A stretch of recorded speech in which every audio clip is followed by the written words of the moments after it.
ಅಣ್ಣಯ್ಯ, ಅದ್ಕೆ ಒಂದ್ ನಿಮಿಷ ಬನ್ನಿ. ಏನತ್ಗೆ? ನಿಮ್ ಹತ್ರ ಒಂದ್ ವಿಷಯ ಮಾತಾಡ್ಬೇಕು, ಬೇಗ ಬನ್ನಿ. ಬನ್ನಿ. ಏನಾಯ್ತು?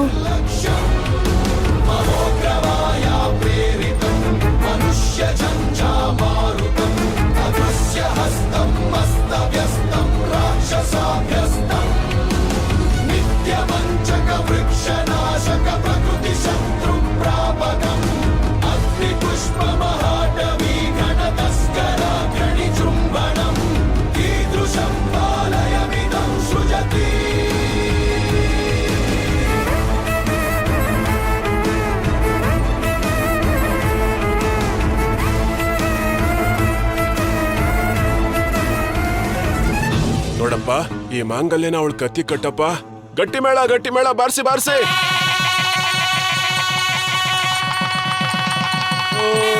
ಮಾಂಗಲ್ಯಂ ತಂತು ನಿಲ್ಸಿ ನಿಲ್ಸಿ ನಿಲ್ಸಿ ನಿಲ್ಸಿ.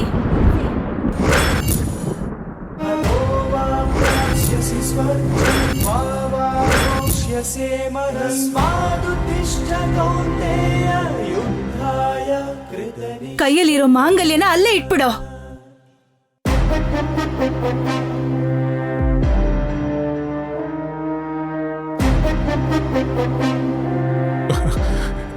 ಏನಾಯ್ತು ತಂಗಿಯಮ್ಮ? ನನ್ನ ತಂಗಿ ಅಂತ ಕರಿಬೇಡ, ತುಂಬಾ ಅಸಹ್ಯ ಅನ್ಸುತ್ತೆ.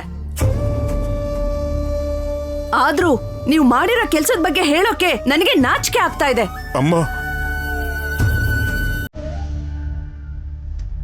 ಅತ್ತೆ ಏನಾಯ್ತು? ಯಾಕೆ ಹಸೆ ಮಳೆವರೆಗೂ ಬಂದಿದ್ ಮದ್ವೆನ ನಿಲ್ಸ್ತಿದ್ದೀರಾ? ಆ ವಿಷಯ ನನ್ನನ್ನಲ್ಲಮ್ಮ, ನಿಮ್ಮಪ್ಪನ್ನ ಕೇಳು, ಹೇಳ್ತಾರೆ.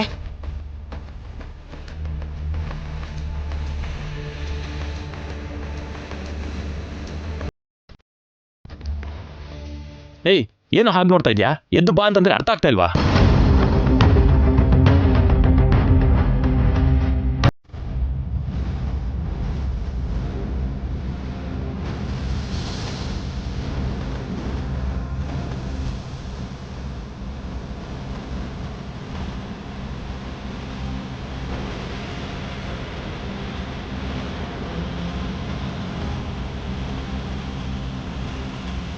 ಅತ್ತೆ, ನೀವ್ ಮಾಡ್ತಿರೋದು ಕರೆಕ್ಟ್ ಅಲ್ಲ. ಅಂದ್ರೆ ನಿಮ್ಮಪ್ಪ ಮಾಡ್ತಿರೋದು ಕರೆಕ್ಟಾ? ಮದುವೆಗೆ ಮುಂಚೆ 10 ಜನರ ಹತ್ರ 10 ಕಡೆ ಕೇಳಬೇಕು ಅಂತಾರೆ. ಆದ್ರೆ ಕೇವಲ ನಿಮ್ಮಪ್ಪನ ಒಳ್ಳೆತನ ನೋಡಿ ಸರಿ ಅಂದ್ವಿ. ಆದ್ರೆ ಈಗ್ಲೇ ಗೊತ್ತಾಗಿತ್ತು ನಿಮ್ಮ ನಡವಳಿಕೆ, ನಿಮ್ಮಪ್ಪ ಮಾಡಿದ ಮೋಸ.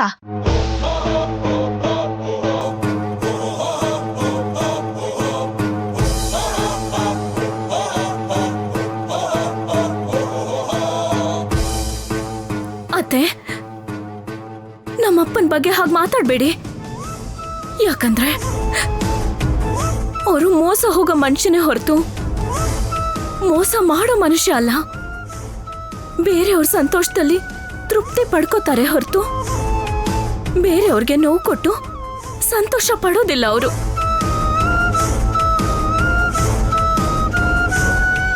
ನೀವ್ ಅನ್ಕೊಂಡ ಹಾಗೆ ನಮ್ ತಂದೆ ಮೋಸ ಮಾಡೋರಾಗಿದ್ರೆ ಬಂಧುಗಳೇ ಇಲ್ಲದ ನಮಗೆ ಇಷ್ಟು ಜನ ನಮಗೆ ಒಳ್ಳೇದನ್ನ ಬಯಸೋರು ನಮ್ ತಂದೆಗೋಸ್ಕರ ಯಾಕೆ ಬರ್ತಾರೆ?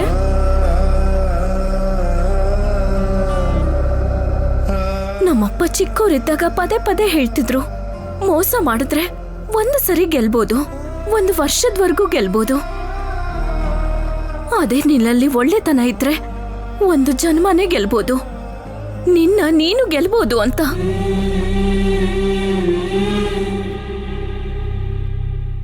ಅಂತ ಒಬ್ಬ ಮನುಷ್ಯ ಮೋಸ ಮಾಡ್ಬೇಕು ಅಂತ ಹೇಗೆ ಅನ್ಕೋತಾರೆ ಹೇಳಿ ಅತ್ತೆ? ನಿಮಗೆ ಯಾರು ಏನ್ ಹೇಳಿದ್ರೋ ಏನೋ, ಆ ಗೋವರ್ಧನ ತುಂಬಾ ಒಳ್ಳೆ ಹುಡುಗ.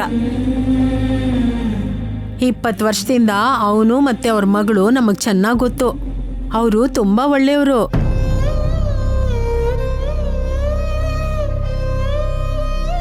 ನಿಮಗೆ 20 ವರ್ಷಗಳಿಂದ ಮಾತ್ರ ಇವ್ರಿಗೆ ಗೊತ್ತು. ಆದ್ರೆ ಆ 20 ವರ್ಷದ ಹಿಂದೆ ಏನ್ ನಡೀತು ಅಂತ ನಿಮ್ಗೆ ಯಾರಿಗೂ ಗೊತ್ತಿಲ್ಲ.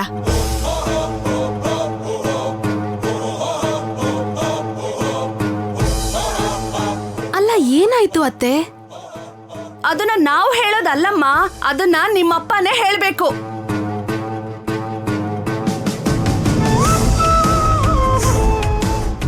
ಅಪ್ಪ ಏನಪ್ಪ ಇದೆಲ್ಲ? ಕೇಳ್ತಿದಾರಲ್ವಾ ಅಪ್ಪ, ಹೇಳು ಅಪ್ಪ. ಯಾಕೆ ಹೇಗೆ ತಲೆ ತಗ್ಸ್ ನಿಂತಿದ್ದೀರಾ? ನಿಮ್ಮಪ್ಪ ಉತ್ತರ ಕೊಡೋದಿಲ್ಲ. ಯಾಕಪ್ಪ, ಯಾಕೆ ನೀನು ಉತ್ತರ ಕೊಡ್ತಿಲ್ಲ? ಅವ್ರು ಕೇಳ್ತಿದಾರಲ್ವಾ, ಹೇಳು. ನೀವ್ ಎಷ್ಟ್ ಕೇಳಿದ್ರು ನಿಮ್ಮಪ್ಪ ಮಾತಾಡ್ತಿಲ್ಲ ಅಂದ್ರೆ ಮೊದ್ಲು ನಿಮ್ಮಮ್ಮ ಎಲ್ಲಿ ಹೋದ್ರು ಅಂತ ಕೇಳ್ಕೊಳ್ಳಿ. ನಮ್ಮಮ್ಮ ಯಾವಾಗ್ಲೂ ನಾವ್ ಚಿಕ್ಕವರಿದ್ದಾಗ್ಲೇ ತೀರ್ಕೊಂಡ್ರು. ಅದೇ ನಿಮ್ಮಮ್ಮ ಸತ್ತೋಗಿದ್ದು ಸಮಾಜ ದೃಷ್ಟಿಲ, ನಿಮ್ಮಪ್ಪನ ದೃಷ್ಟಿಲ.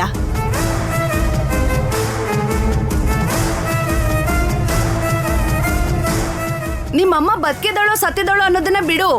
20 ವರ್ಷದ ಹಿಂದೆನೆ ನಿಮ್ಮಪ್ಪ ನಿಮ್ಮಮ್ಮನ್ನ ಬಿಟ್ಟು ಬಂದಿದ್ದಾನೆ. ಆ ವಿಷಯ ಗೊತ್ತಾ ನಿನಗೆ? ಗೊತ್ತಾ ನಿನಗೆ?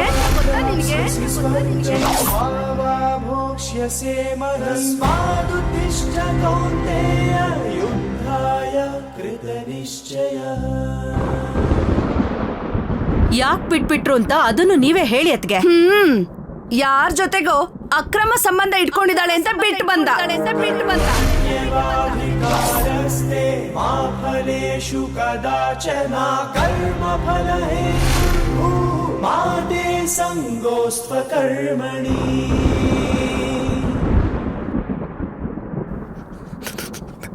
ದಯವಿಟ್ಟು ನನ್ನ ಹೆಂಡತಿ ಬಗ್ಗೆ ತಪ್ಪಾಗಿ ಮಾತಾಡಬೇಡಿ.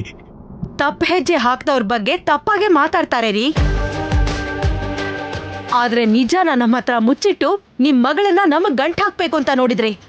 ಒಂದು ಕ್ಷಣ ತಡ ಆಗಿದ್ರು ನನ್ನ ಮಗ ನಿಮ್ ಮಗಳಿಗೆ ತಾಳಿ ಕಟ್ಟಿದ್ದಿದ್ರೆ ನಮ್ ಮರ್ಯಾದೆ ಏನಾಗ್ತಿತ್ತು? ನೀವು ನನ್ನ ಹಳೆ ವಿಷಯನೆಲ್ಲ ಬಿಟ್ಬಿಡಿ. ನನ್ನ ಮಗಳು ಬಂಗಾರ ಒಳ್ಳೆಯವಳು. ಆ ಅಂತ ತಾಯಿ ಹೋಟೆಲ್ ಹುಟ್ಟಿರೋಳು ಎಂತವಳು ಅಂತ ನಮಗ್ ಗೊತ್ತಿಲ್ವಾ?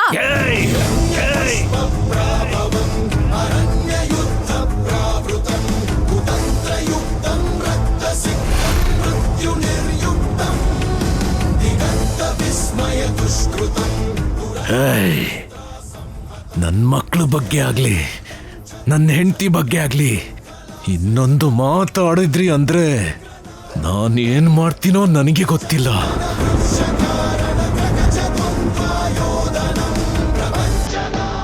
ನಿಮ್ ಹತ್ರ ಮಾತ್ ಕೇಳೋ ಕರ್ಮ ನನಗಿಲ್ಲ. ಇನ್ನು ಏನ್ ನೋಡ್ತಿದ್ದೀರಾ? ನಡೀರಿ ಎಲ್ಲ, ನಡೀರಿ ಹೋಗೋಣ.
ಅಪ್ಪ ಏನಾಯ್ತಪ್ಪ? ಅಪ್ಪ ಏನಾಯ್ತಪ್ಪ?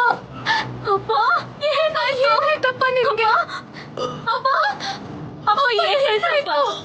ಅಯ್ಯೋ ಹೇಳಪ್ಪ. ಅಪ್ಪ ಆಯ್ತು. ಅಪ್ಪ ಏನಾಯ್ತು? ಎದ್ದೇಳಿ ಅಪ್ಪ. ಏನಾಯ್ತು ಅಪ್ಪ? ಏನಾಯ್ತು ಅಪ್ಪ? ಅಯ್ಯೋ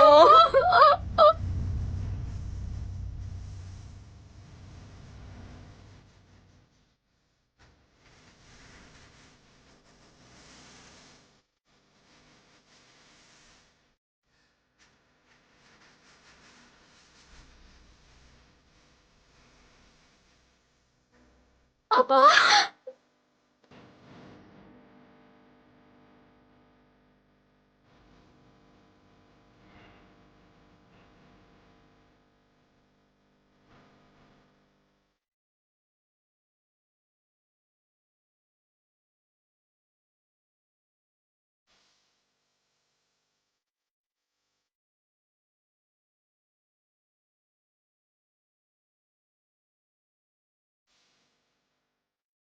ಡಾಕ್ಟರ್ ನಮ್ಮಪ್ಪಂಗೆ ಏನಾಯ್ತು? ಯಾಕೆ ಆಗ್ಬೇಕು ಹೋದ್ರು? ಗ್ಲಿಯೋಬ್ಲಾಸ್ಟಮ ಅಂದ್ರೆ brain cancer. Brain cancer. Brain cancer.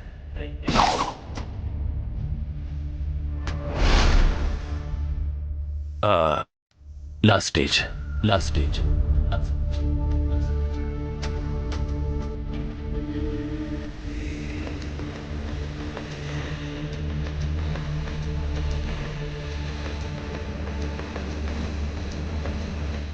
ನಮ್ಮಪ್ಪಂಗೆ cancer doctor?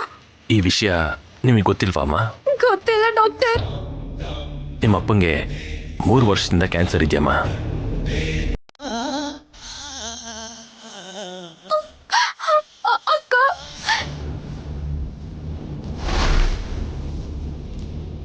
ಅಪ್ಪ ಅಮ್ಮ ಏನಪ್ಪ ಅದು ಟ್ಯಾಬ್ಲೆಟ್? ಏನಿಲ್ಲಮ್ಮ, ತಲೆನೋವು ಅಂತ ಟ್ಯಾಬ್ಲೆಟ್ ತಿಂತಾ ಇದ್ದೀನಿ ಅಷ್ಟೇ. ನೀನು ಒಳಗೋಗಮ್ಮ. ಹೋಗು ಹೋಗು.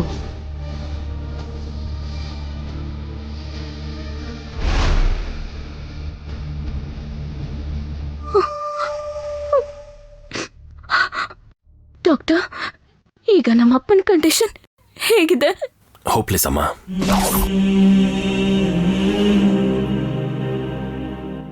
ನಿಮಗೆ ಧೈರ್ಯ ಹೇಳಬೇಕು ಅಂತ ನಿಮ್ಮ ತಂದೆ ಬದುಕ್ತಾರೆ ಅಂತ ನಾನು ಸುಳ್ಳು ಹೇಳಕ್ಕಾಗಲ್ಲ. ಐ ಆಮ್ ವೆರಿ ಸಾರಿ ಅಮ್ಮ. ಬೇಡ ಡಾಕ್ಟರ್. ಅವರು ಬದುಕಿರೋದು ಇನ್ ಸ್ವಲ್ಪ ಗಂಟೆನೋ ಅಥವಾ ನಿಮಿಷನೋ ಅಂತ ಹೇಳಕ್ಕಾಗಲ್ಲ. ಡಾಕ್ಟರ್ ಧೈರ್ಯವಾಗಿರಿ. ಡಾಕ್ಟರ್ ಡಾಕ್ಟರ್ ಡಾಕ್ಟರ್ ಡಾಕ್ಟರ್ ಅಪ್ಪ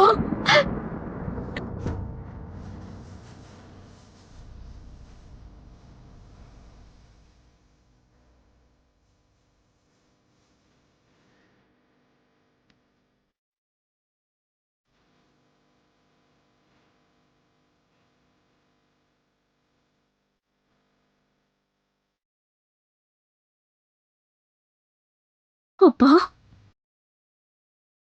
ಅಪ್ಪ ಅಪ್ಪ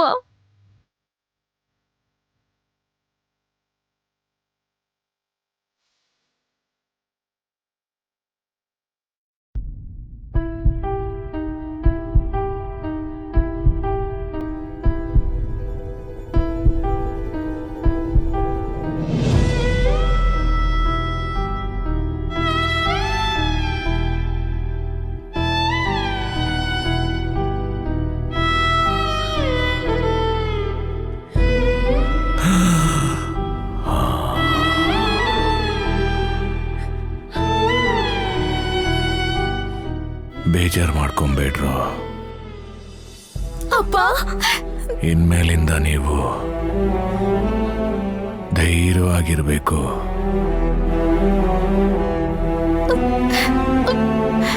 ನಮ್ ಕೈ ಹಿಡಿದು ನಡೆಯೋದನ್ನ ಕಲಿಸ್ದೆ. ನಮ್ ಕೈ ಹಿಡಿದು ಅಕ್ಷರಗಳನ್ನ ತಿದ್ದಿಸ್ದೆ. ನಮ್ ಕೈ ಹಿಡಿದು ದಾರಿ ತೋರಿಸ್ದೆ.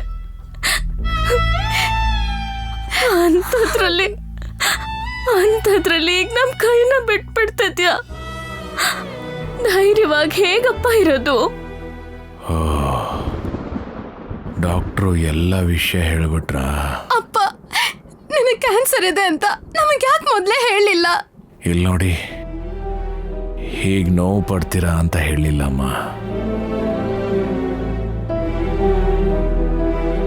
ಆ ದೇವ್ರ ಹತ್ರ ನೀವು ಕಣ್ಣೀರು ಹಾಕೋದನ್ನ ನೋಡ್ದೇನೆ ನಾನು ಕಣ್ಮುಚ್ಚಬೇಕು ಅಂತ ಕೇಳ್ಕೊಂಡಿದ್ದೆ ಅಮ್ಮ. ಪ್ಲೀಸ್. ಆದ್ರೆ ಆ ದೇವರು ನನ್ನ ಕೋರಿಕೆನ ತೀರಿಸಲೇ ಇಲ್ಲ. ಕೊನೆದಾಗಿ ಅಸಮರ್ಥನ್ ತರ ಸಾಯ್ತಿದ್ದೀನಲ್ಲಮ್ಮ. ಅಪ್ಪ ನೀನು ಅಸಮರ್ಥನಲ್ಲ ಅಪ್ಪ, ನೀನು ಅಸಾಮಾನ್ಯನು. ಯಾಕಂದ್ರೆ ಯಾವ ತಂದೆ ಆದ್ರೂ ಮಗಳಿಗೆ ಯಾವ ಕಷ್ಟ ಬರ್ದೇ ಇರೋ ಹಾಗೆ ಬೆಳೆಸ್ತಾರೆ. ಆದ್ರೆ ನೀನು ತಾಯಿ ಇಲ್ದೇ ಇರೋ ಕೊರತೆನ ನಮಗ್ ತೋರಿಸ್ತೇನೆ ಬೆಳೆಸಿದ್ಯಾ ಅಪ್ಪ. ಆದ್ರೆ ಹೀಗೆ ಅರ್ಥಕ್ಕೇನೆ ನಮ್ಮನ್ನ ಬಿಟ್ಟು ನೀನು ಅನಾಥರನ್ನಾಗೆ ಮಾಡ್ತಿದ್ಯಪ್ಪ.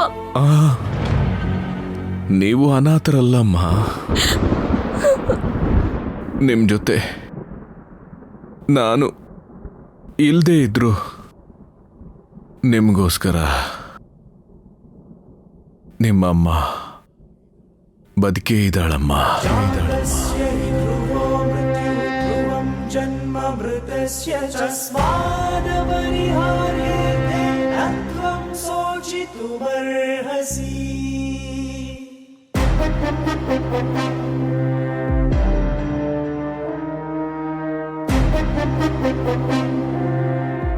ಮತ್ತೆ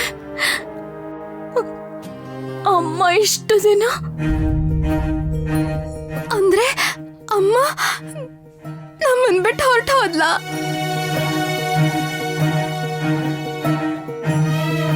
ಅಂತ ಅಮ್ಮ ಬದುಕಿದ್ರು ಸತ್ತ ಹಾಗೆ ಅಪ್ಪ. ತಪ್ಪಮ್ಮ, ಹಾಗೆ ಹೇಳ್ಬಾರ್ದು. ನಿಮ್ ತರನೇ ನಾನು ನಿಮ್ಮ ಅಮ್ಮನ್ನ ತಪ್ಪಾಗಿ ಅರ್ಥ ಮಾಡ್ಕೊಂಡಿದ್ದೆ. ಆದ್ರೆ ನನ್ನ ತಪ್ಪನ್ನ ತಿಳ್ಕೊಳ್ಳೋ ಅಷ್ಟರಲ್ಲಿ ಅವಳು ನನ್ನಿಂದ ದೂರ ಆಗ್ಬಿಟ್ಲಮ್ಮ. ಅಪ್ಪ ಅಂದ್ರೆ ಇಷ್ಟಕ್ಕೂ ಏನ್ ನಡೀತು? ನಾನು ನಿಮ್ಮಮ್ಮ ಪ್ರೀತಿಸಿ ಮದುವೆ ಮಾಡ್ಕೊಂಡ್ವಿ. ಸ್ವಲ್ಪ ವರ್ಷದಲ್ಲಿ ನಮ್ಮ ಪ್ರೀತಿ ಗುರ್ತಾಗಿ ನೀವಿಬ್ರು ಹುಟ್ಟಿದ್ರಿ.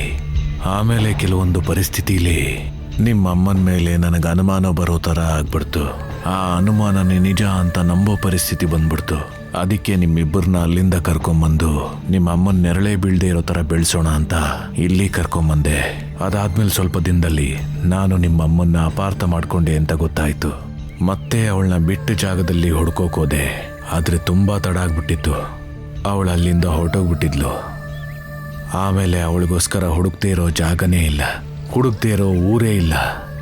ಆದ್ರೆ ಅವಳೆಲ್ಲೂ ಸಿಗ್ಲಿಲ್ಲ.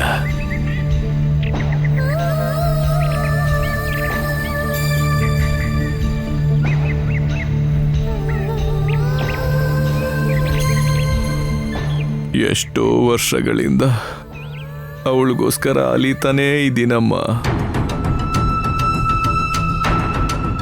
ಆ ದೇವರು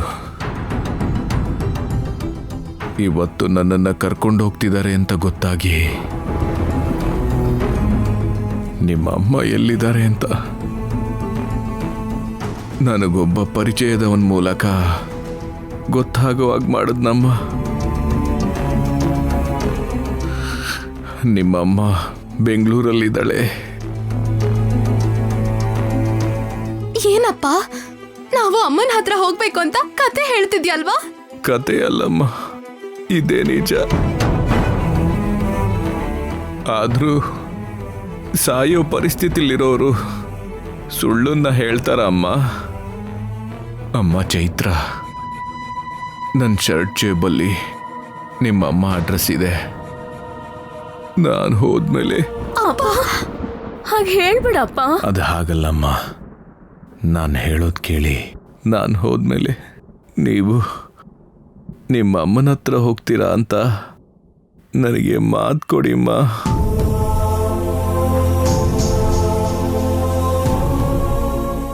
ಕೊಡ್ರಮ್ಮ, ಕೊಡಮ್ಮ ತಾಯಿ.